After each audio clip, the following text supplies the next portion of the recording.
안녕하세요. 오늘은 지난 편에 예고해드린 대로 푸르니 어린이집과 같은 직장보육시설의 방학, 그리고 토요일 근무, 마지막으로 연차 이야기까지 나눠볼게요. 재밌게 봐주세요. 직장보육시설인 푸르니 어린이집에서는 여름에 한 번, 겨울에 한 번, 총 2번의 방학을 맞게 되는데요. 각 3일씩 총 6일 동안의 방학이 있고요. 방학을 하기 전에 어린이집에서 방학 안내 동의서를 받게 되는데요. 이때 3일 동안 어린이집에서 어떠한 업무를 하는지 간략하게 안내를 드리고 등원을 하지 않으실 의향이 있으신지 묻는 동의서를 함께 보내게 됩니다. 대부분의 학부모님들께서는 이 방학 기간 동안 아이를 등원시키지는 않으시는데 정말 맡길 곳이 없는 학부모님들께서는 아이를 방학 3일 내내 보내시는 경우도 있으시고요.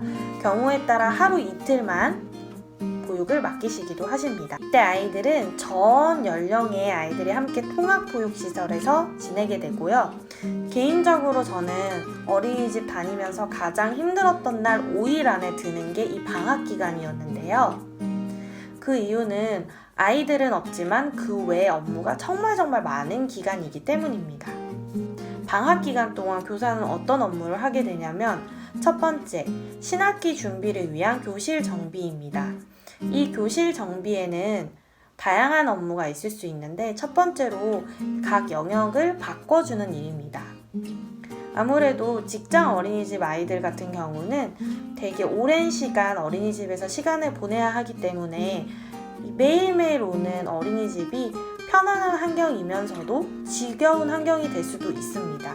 그래서 방학 때마다 한 번씩 이 각 영역의 위치를 바꿔주는 것만으로도 되게 새로운 느낌을 줄 수 있거든요. 그래서 여름방학 동안에 언어 영역이 창문 근처에 있었다면 이번에는 교실 안쪽 구석으로, 또 블록 쌓기 영역이 입구 쪽에 있었다면은 방학 동안에는 또 그 창문 근처로 해잘드는 곳으로 이렇게 서로 구조 변경을 조금씩 도와주는 겁니다. 그리고 이와 더불어서 정말 큰 대청소가 이루어지게 되는데요. 이거는 각 반의 담임 선생님뿐만 아니라 외부에서 오신 전문 용역분들도 오셔서 교실 바닥을 깨끗하게 스팀하는 것부터 시작해서 각 창문을 정리하고 그리고 모기 방충망 같은 것도 재정비를 하고요. 이외에 공사해야 될 부분이 있으면 공사도 그 기간 동안 하게 되고요. 저희 원 같은 경우는 모래놀이 시설이 되게 좀 크게 있었기 때문에 그 모래놀이에 있는 모래를 다 퍼내서 그 안쪽에 통을 굉장히 크게 소독을 하고 모래를 바꾸거나 모래 소독도 함께 이루어졌고요. 계단 시설이 되게 많은 곳이었기 때문에 계단에 미끄럼 방지 테이프 붙이는 거, 난간 시설, 화장실과 계단의 타일 부분, 그 외에 신발장 정비, 이런 작은 것까지 다 한 번에 진행을 하기 때문에 3일이라는 시간이 굉장히 할 일이 많았어요. 뿐만 아니라 이 기간 동안에는 한 학기 동안 모아둔 아이들 서류 그리고 수업 서류 같은 것도 전부 모아서 점검하는 시간을 갖고요. 그 외에 교구 보관하는 장소에 있어서 그 라벨링이 잘 되어 있는지, 교구가 상한 곳은 없는지, 또 새로 어떤 것을 구입을 해야 될지 그런 목록들도 다 정하기도 합니다. 토요 근무에 대해서 한번 이야기해 볼게요. 기본적으로 어린이집 운영 시간이 월요일부터 금요일이기 때문에 사실상 토요 근무는 없다고 보는 게 맞기는 한데 특성상 토요일에 근무해야 되는 직장이 간혹 있긴 합니다. 대표적으로 백화점, 병원, 대형마트, 마사회 이런 어린이집들은 평일보다 주말이 더 바쁘기도 하고 학부모님들도 그때 정상 출근을 하기 때문에 어린이집 역시 그때 정상 출근을 하게 되고요. 기본적으로 토요일에 근무를 하되 돌아가면서 당직으로 근무를 하시고 혹은 주말이 아닌 평일 중에 하루를 정해서 쉬시거나 다양한 방식으로 운영이 된다고 들었습니다. 제가 다닌 어린이집은 기본적으로 월화수목금만 근무를 했고요. 그런데 푸르니 어린이집의 가장 큰 장점이자 힘든 점이 교사 교육 및 교사 세미나라는 부분이 있거든요. 그래서 각 원들이 토요일 한 달에 한 번 교사 세미나 시간을 토요일에 갖게 됩니다. 교육에 관한 다양한 정보를 공유하는 시간이라 매우 유익하지만 토요일에 근무해야 된다는 점, 그리고 준비해야 될 자료들이 넘친다는 점은 조금 부담스러운 부분이기도 합니다. 그 외에 미리 공지된 행사 등이 있을 수 있고요. 이때에도 당직 수당을 받게 됩니다. 분기에 한 번 정도 교회 행사가 있었고요. 원에서는 토요일에 교회로 나가는 행사를 몇 번 진행을 했었고요. 가까운 농촌 지역에 가서 과일이나 고구마, 감자 이런 걸 캐고 물놀이하고 이런 종류의 행사를 진행했었던 기억이 납니다. 그 외에 개인의 수업 준비나 그리고 개인 서류 작업을 위해서 토요일에 근무하는 경우가 있었어요.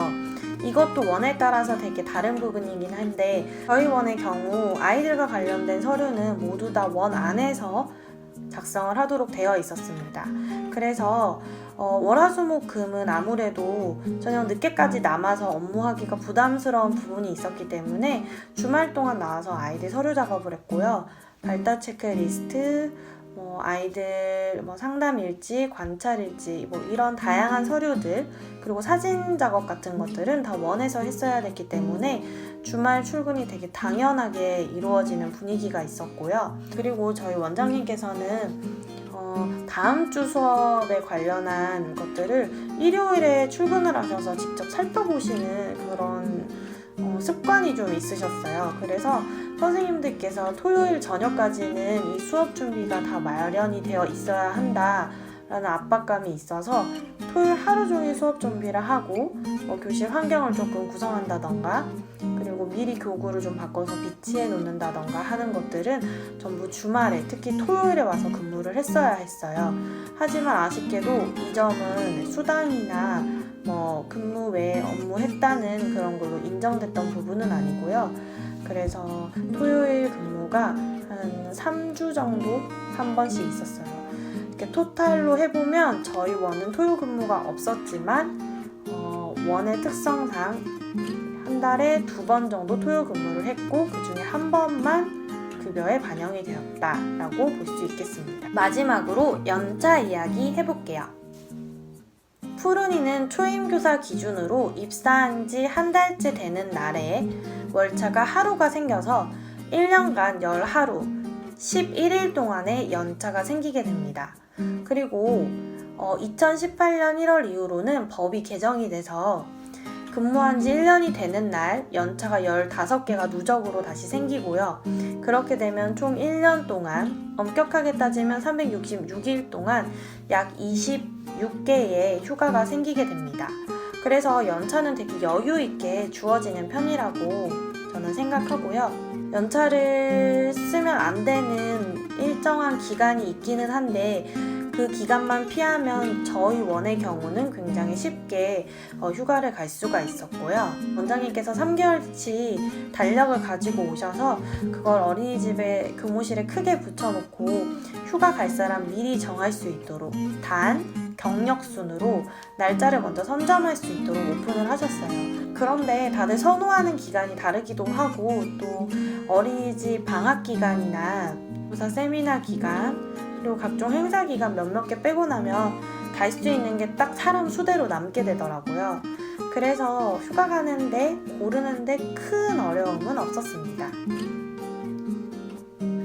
저희 원에서 원장님께 굉장히 감사했던 부분 중에 하나는 휴가 쓰는데 절대 눈치를 주지 않으셨다는 점이에요. 원장님께서 아주 과거에 평교사로 있었을 때 이 휴가 문제로 많이 소가리를 하셨대요. 그래서 저희 원은 1년에 반드시 한 번 이상 4일 또는 5일짜리 좀 중장기 휴가를 떠나게 되어 있었습니다. 그래서 그때 당시 막내 교사였던 저도 한 7일 정도 긴 휴가를 한번 다녀오기도 했었고요.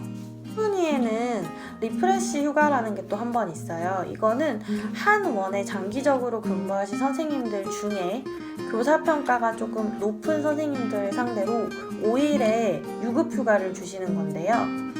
이게 기준이 각 원마다 되게 많이 다르고 또 그 위탁을 맡은 그 회사에서 이 부분을 정해주시는 부분이라 어떤 어는 3년 동안 근무하시면은 5일짜리 리프레시 주시는 데도 있으셨고, 어떤 데는 5년 근무하고 5일짜리 주시는 데도 있었고, 그리고 어떤 데는 그냥 이런 리프레시 휴가가 있기는 한데 사실상 갈 수는 없는 약간 무용지물이라는 그런 원도 있었어요. 그래서 이 리프레시 휴가도 원마다 되게 이게 사정이 다르다 보니 되는 데도 있고 안 되는 데도 있고, 그래서 오래 다니신 선생님들 사이에서는 이걸 갈 수 있느냐 없느냐가 되게 이슈가 되는 때가 온다고는 하더라고요. 쭉 들어보시면 알겠지만 직장보육 어린이집 같은 경우는 위탁한 기업의 성격에 따라 어린이집 운영도 천차만별로 이루어집니다. 되게 여유 있는 원이 있는 반면 되게 힘든 원도 있거든요. 그 부분을 어느 정도 비슷하게 좀 맞춰줘야 될 필요가 있지 않나라는 생각이 들고요.